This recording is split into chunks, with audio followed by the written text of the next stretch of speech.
안녕하십니까. 에어컨 인버터 모터가 어떻게 동작되는지 설명을 해 드리겠습니다. 아마 제가 부족한 것 많지만은 아는 만큼 설명을 해 드리겠습니다. 먼저 인버터 회로를 이해하기 전에 이 H 브릿지 방식을 이해를 하시면 인버터가 어떻게 동작되는지 쉽게 이해를 할 수 있으리라 생각됩니다. 자, DC 전압을 가지고 AC 전압을 만드는 과정입니다. 자, 스위치를 여기서 H 브릿지 방식이라고 그러는데 스위치 1, 스위치 2, 스위치 3, 스위치 4. 자, 1번, 2번, 3번, 4번 스위치를 달았습니다. 이 선 자체에 회로상으로 스위치를 달았는데 이 파형 아웃라인에 어떤 파형이 나오느냐 하면은, 자, 한번 보겠습니다. 플러스 파형이 1번, 4번 스위치를 ON 했을 경우에는, 자, 플러스 파형이 이 1번 스위치를 거쳐서 파형이 이렇게 나오고, 마이너스 파형은 4번 스위치 ON으로 해서 이렇게 나옵니다. 다음에는, 자, 2번, 3번 스위치를 ON 하게 되면은, 마이너스 파형이 마이너스 전압이 이렇게 들어가고 플러스 파형이 1이 나옵니다. 그러니까 순서가 바뀌어지는 겁니다. 이렇게 이 파형을 모아보면은, 자, 여기서 플러스 파형이 1번을 타고 ON 했을 때 아웃 단자 9에 파형이 이렇게 씁니다. 자, 마이너스 파형은 4번 단자를 ON 했을 때 마이너스 파형이 이렇게 쓰는 거고요. 이 과정을 반복을 하게 되면은 이런 파형이 만들어집니다. 이게 구형파 또는 인버터에서는 유사 정연파라고 말은 하는데, 완전한 정연파는 아닙니다. 이렇게 저희가 이 스코프로 이렇게 재보면 인버터 계기를 스코프로 재보면 이런 파형이 나오는 게 아니고, 우리 교류 파형은 이렇게 나오지만은 이 인버터에서 재보면 이런 파형이 나옵니다. 이런 파형, 이런 거하고 비슷하게 파형이 나옵니다. 이렇게 출력 파형이 나오는데 유사 정연파라고 그럽니다. 유사 정연파. 스코프로 보면 그렇게 나옵니다. 예, 여러분들이 하실 때 이 회로를 조금 이해를 하신다고면 인버터 구동장치에 대해서 내가 설명하기가 좀 편하고 여러분들이 이해하는 데 많은 도움이 되리라 생각합니다. 자, DC 전압을 이렇게 똑같은 DC 전압을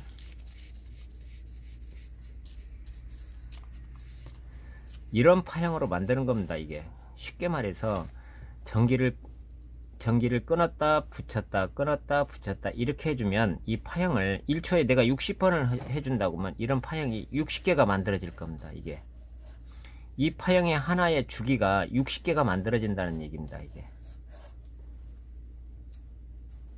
자, 뭔 말인지 이해를 하시겠습니까? 자, 다시 한번 해볼게요. 플러스 파형 1번 스위치를 ON하고 4번 스위치를 ON. 자, 회로들을 볼게요. ON하고 또 마이너스 신호가 이렇게 전압이 들어와서 이렇게 나오고, 그 다음에 2번 3번을 ON 했을 경우 마이너스 파형이 이렇게 나오고 플러스 파형이 1이 들어옵니다. 그러면 이런 파형이 만들어집니다. 이게 쉽죠? 우선 보기에는 뭐 여러분들이 보기에도 뭐 쉽습니다. 전기를 뜯었다 붙였다 하는 방식입니다. 이게. 자, 그러면 인버터로 한번 가볼까요?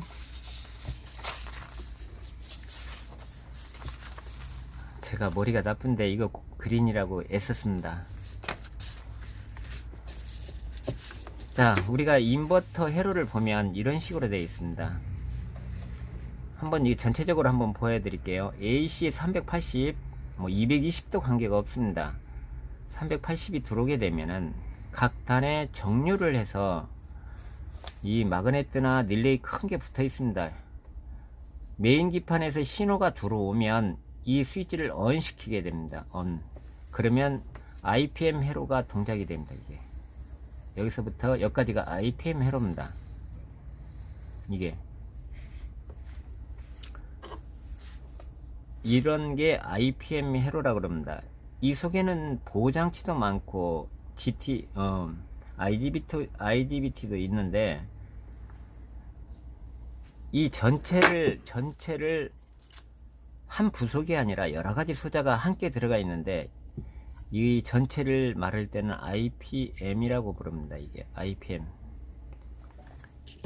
여긴 단자까지 붙어 있는 것도 있죠. 이게 포토커플 붙어 있고 이런 것들은 용량이 좀 적은 겁니다. 이런 것들은 보통 5마력짜리에 들어가는 IPM 소자입니다. 소자. 먼저 이것부터 해보고 우선 전기부터 해보고 이 얘기 드리겠습니다.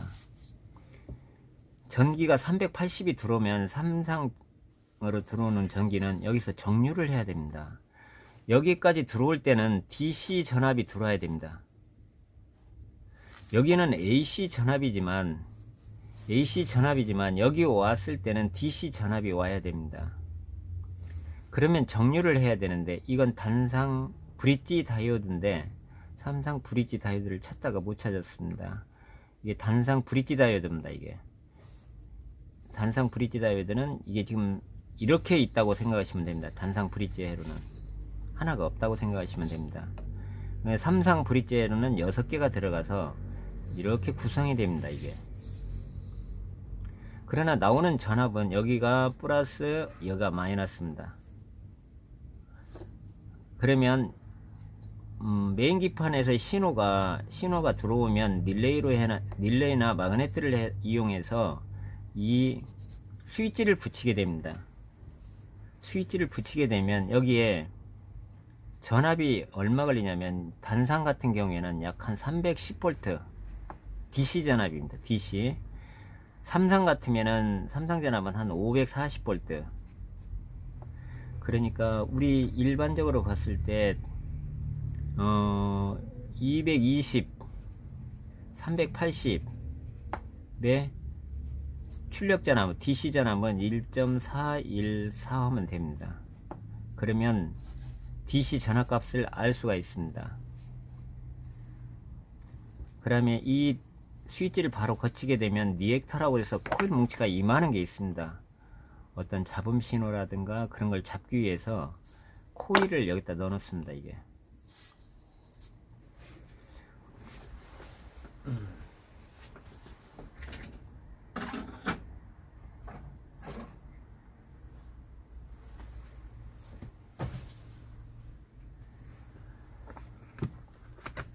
자, 이런 게 대전압 콘덴서입니다. 이게 여기에 보면 그림상으로는 하나만 되어 있는데 이게 지금 여러 개가 붙어 있습니다. 이게 DC 전압을 완전하게 정류를 시키기 위해서 AC 성분을 없애기 위해서 이 콘덴서가 여러 개 붙어 있는 겁니다. 이게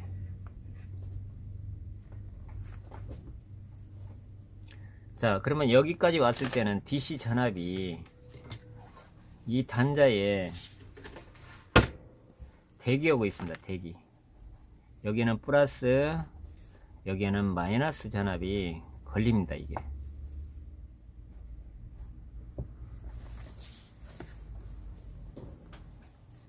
자, 이게 게이트죠. 게이트. 이게 에노드, 이게 캐소드, 이제 콜렉터라고도 하기도 하는데 C로 표기하겠습니다. 이 IGBT가 단상이 들어오건 삼상이 들어오건 여기에 출력되는 파형에서는 삼상 파형으로 출력이 됩니다. 우리가 단상 220이 들어가는 에어컨이라 할지라도 모터에 들어갈 때는 삼상으로 들어갑니다. 삼상 전기가 들어와서 모터가 삼상 가동되는 게 아니라 단상 전기건 삼상 전기건 들어오게 되면은 삼상으로 들어옵니다. 보통 I결선을 많이 쓰는데 모터는 모타의 구동은 이 콘덴서가 필요 없고 구동력이 좋아서 Y결선을 많이 씁니다. 자, 이게 IGBT가 보통 이런 IPM 속에는 한 6개가 들어가 있습니다. 6개. 이렇게 6개가 들어가 있습니다. 그러면 이 IGBT를 동작시켜주기 위해서는 주파수 변조 신호라는 것을 보내야 됩니다. 이 게이트 부분에. 이게 PWM 신호 또는 VVF라고 해서 신호가 들어오는 방식입니다. 이 각 단자에 어떤 신호가 들어오게 되면 구동을 하게 되는데, 구동하는 것을 한번 보여드리겠습니다.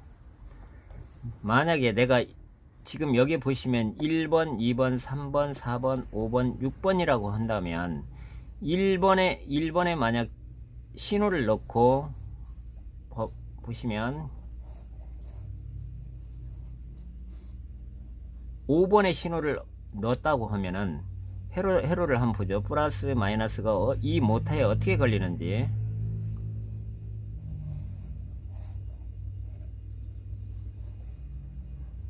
이렇게 해서 흘러갑니다. 마이너스. 플러스, 전류는 플러스에서 마이너스로 흐르죠. 전자는 마이너스에서 플러스로 흐릅니다. 근데 전류 흐르는 방법, 전류 흘러가는 길을 말하는 겁니다. 자, 2번 IGBT를 한번 보겠습니다.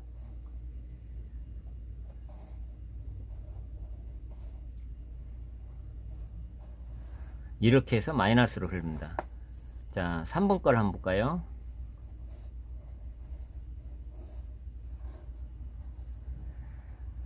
예, 이렇게 흐릅니다.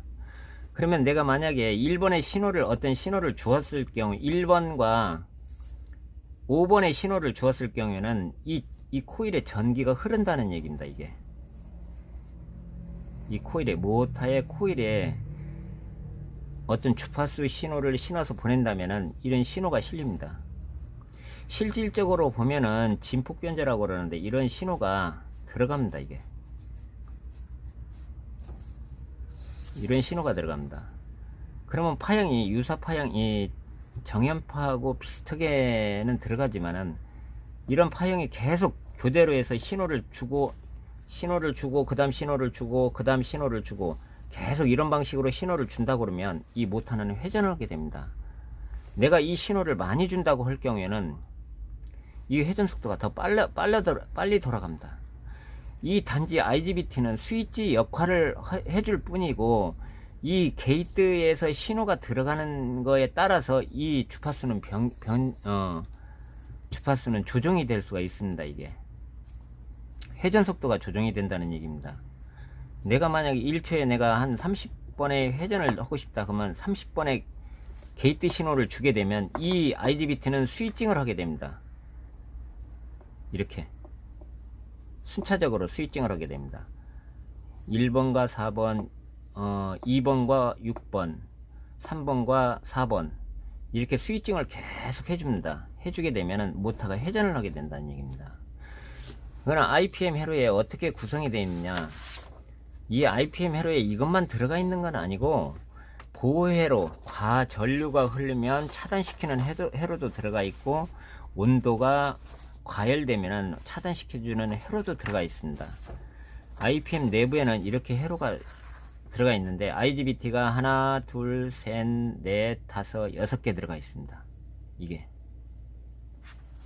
하나, 둘, 셋, 넷, 다섯, 6개. 이 회로에도 보면 하나, 둘, 셋, 넷, 다섯, 6개 이렇게 들어가 있습니다. 여기 보면 내가 좀 써놨는데 DC, B+, 이게 지금 써놨습니다. W상, V상, U상, 마이너스 전압, W, V, U, 마이너스 전압입니다. 이건.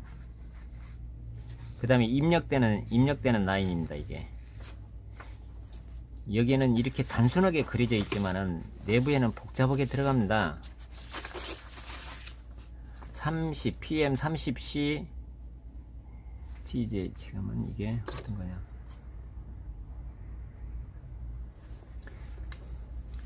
여기 이 IPM 회로가 이게 구성된 겁니다. 이건 데이터 시트에서 찾아서 복사를 한 건데 IPM 회로가 이렇게 구성이 된다는 얘기입니다. 이게 이 속에 이 장치가 들어가 있다 생각하시면 맞습니다.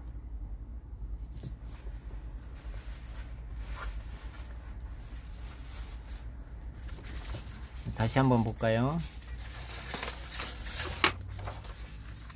여러분들이 수리를 하실 때는 이 브릿지 다이오드에 전압이 걸려 있는가, AC 전압이 걸려 있는가를 확인을 먼저 하셔야 됩니다.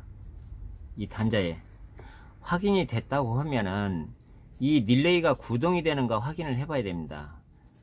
메인 쪽에서 들어오는 신호가 이 릴레이를 구동시켜 주지 않으면 이 IPM 회로는 구동이 되질 않습니다. 이게 한번 이 릴레이를 한번 볼까요?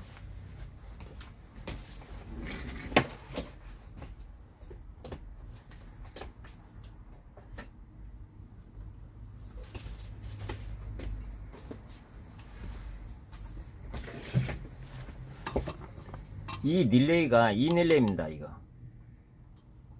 이 릴레이가 이것을 붙여줘야지만이 IPM 회로가 동작이 됩니다. 이게 동작이 안 됩니다. 그럼 이 신호가 들어왔는지를 확인을 해야 됩니다.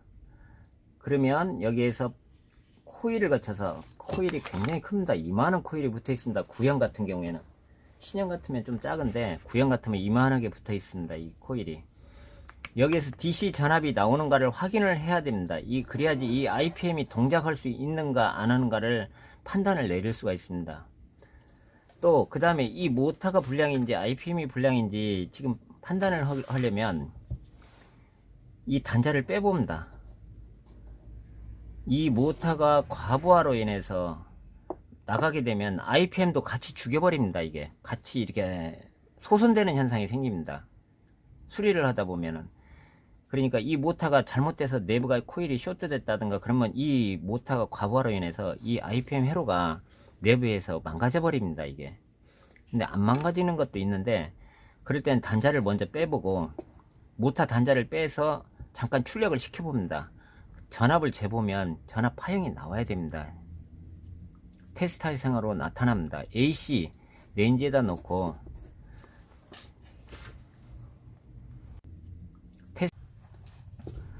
자, AC 레인지에다 놓고 재보면 전압이 나옵니다. 여기 이 단자에서. 이런 단자는 여기 보면 이 출력 단자 있죠? 이게 콤프로가 하는 단자입니다. 이게 단자에서 재보면 전압이 나와야 됩니다. 순간적으로 이제 나오는데 이게 일정 시간이 지나면은 에러를 칩니다. 그때는 못 재니까 전기를 꽂고 잠깐 대고 있다가 체크를 해보시면 단자에 전압이 나오는 걸 확인할 수 있습니다. 그런데 이 모터가 소손됐을 경우에는 이것도 같이 죽는 경우가 많습니다. 그러니까 수리를 갔을 때는 이거 모터가 불량입니다 하는 게 아니라 모터 이거 다 갈아야 된다고 이 얘기를 먼저 하셔야 됩니다. 그러면 이 모터 이 IPM을 뺄 수 있느냐, 이 인버터 보드까지 같이 갈아야 됩니다. 이게 서비스 쪽에서는 이제 인버터 보드판 모터 같이 갈게 되면 비용적으로 많이 나옵니다. 근데 여러분들이 이제 이렇게 원리를 알고 있으면 수리하기도 편하고 뭐 이해하는데, 인버터에 대해서 이해하는데 좀 편할 것 같아서 설명을 드린 거고, 이 신호가 그러니까 여기서 들어가는 신호, 이 IGBT 자체가 일을 많이 합니다. 네, 여기까지 하겠습니다.